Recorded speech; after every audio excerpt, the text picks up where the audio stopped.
भोर भोर फेंके जातो नाही गोबारा काला कोमरा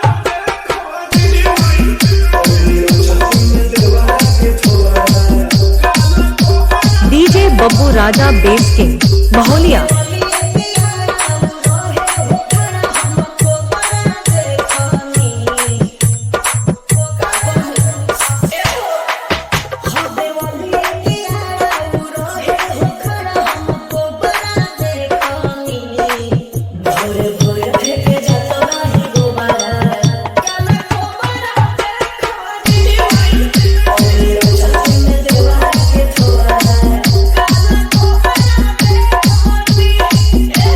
DJ Babbu Raja bass king Maholiya.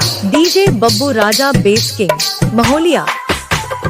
Number लिखिए 90 28 61 76 22।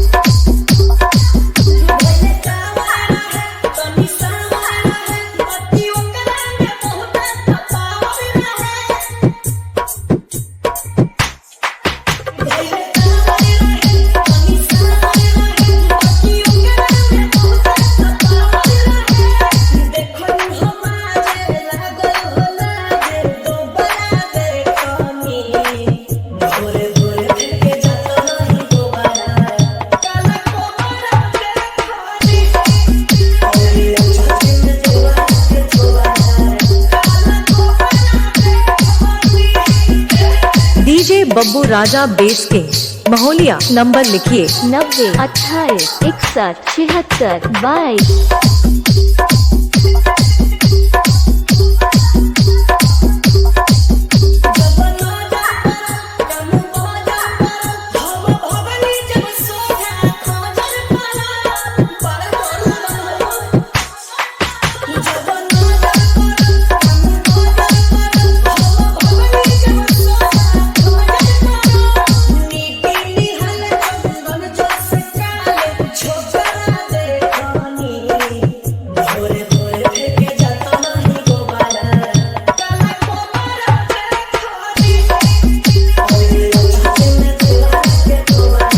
DJ Babbu Raja bass king Maholiya. Number लिखिए 90 28 61 76 22।